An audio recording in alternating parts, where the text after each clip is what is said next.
برادری سوال کردند پسری پدر خودش را لعنت میفرستد، چه حکم دارد؟ اولا بسیار زیاد تأسف میکنم بالای پسر، الله هدایتش کند.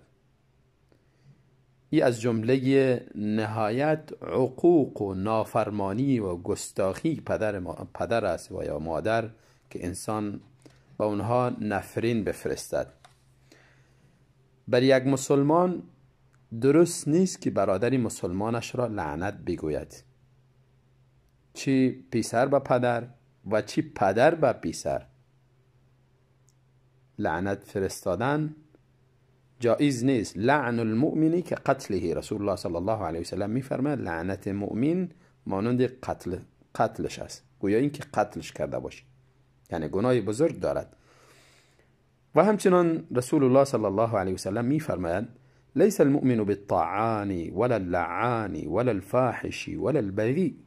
مسلمان طعنه زننده نیست، هر کسی را به نسبش، به قومش، به زبانش طعنه بزند، به صورتش، به هیکلش.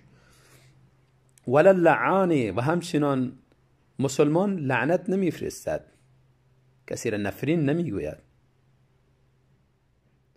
ولا الفاحشی، بد زبان نیست مسلمان، فحش نمیگوید، دشنام حرفهای زشت نمیگوید. ولا البذی، و همچنان الفاظهای زشت، اخلاق نادرست و الفاظهای رکیک، اینها را مسلمان استعمال نمی کند. و رسول الله صلی الله علیه و سلم می فرماید سباب المسلم فسوق و قتاله کفر.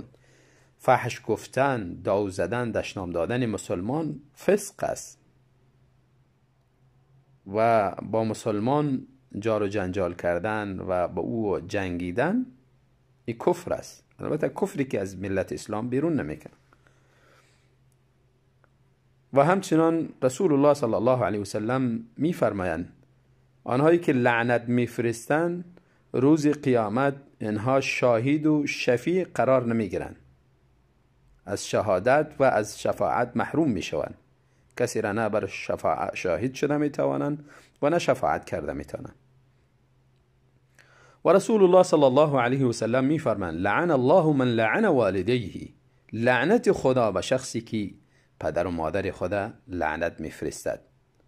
از جمله لعنت فرستادن لعن مباشر، پدر و مادر خدا لعنتی مباشر میگه، لعنت به پدر و مادر. الله انسان لعنت کرده.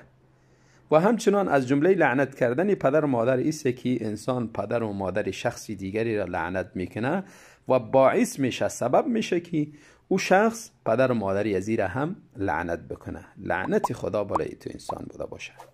یا این که پدر و مادر شخصی دیگری را فحش میگه و این سبب میشه که او شخص هم پدر و مادر ازی را فحش بگوید.